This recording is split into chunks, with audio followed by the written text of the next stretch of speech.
Hello everyone, thank you for joining us on Arrowhead Wealth Partners' second quarter of 2024 portfolio update.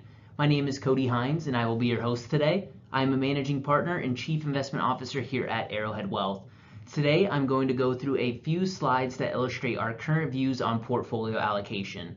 Throughout the presentation you may have questions about the individual slides or your personal accounts. If you do have questions about either one, please contact us at the office and we will be more than happy to get back to you with a response.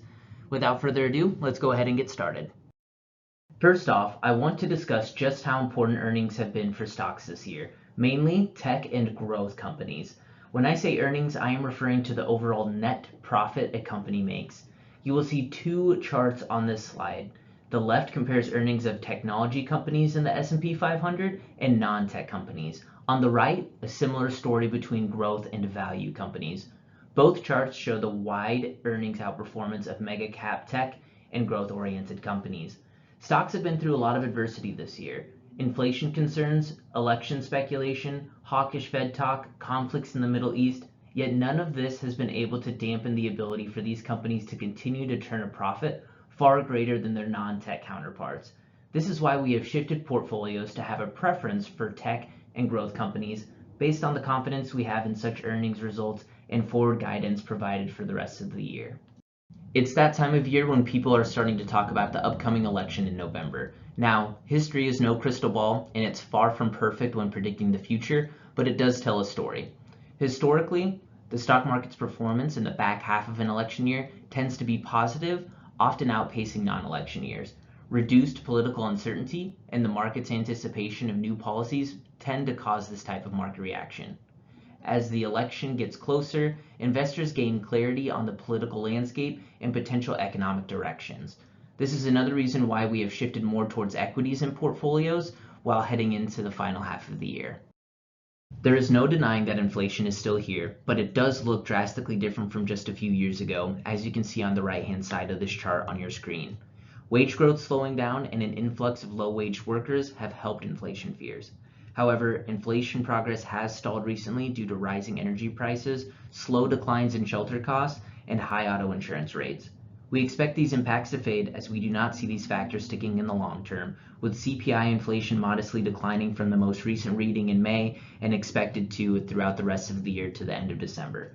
The personal consumption deflator, aka what the Federal Reserve looks at to gauge inflation, is estimated to be lower to 2.5% by the end of this year and reaching the Federal Reserve's target of 2% by mid-2025.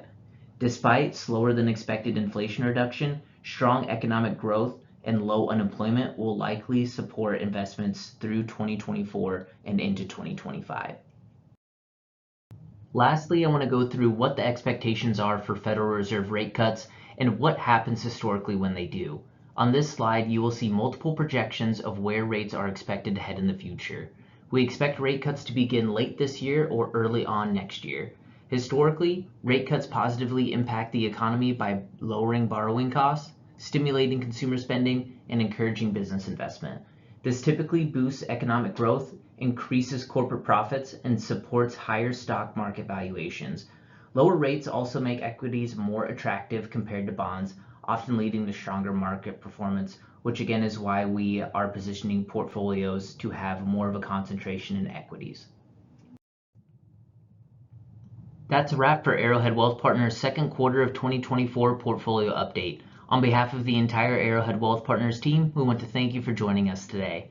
We hope you found this information insightful. If you have any questions about the slides provided or your own situation, please do not hesitate to reach out to our office. Also, if you enjoy this content, please subscribe to our YouTube channel to get notified when we post additional content.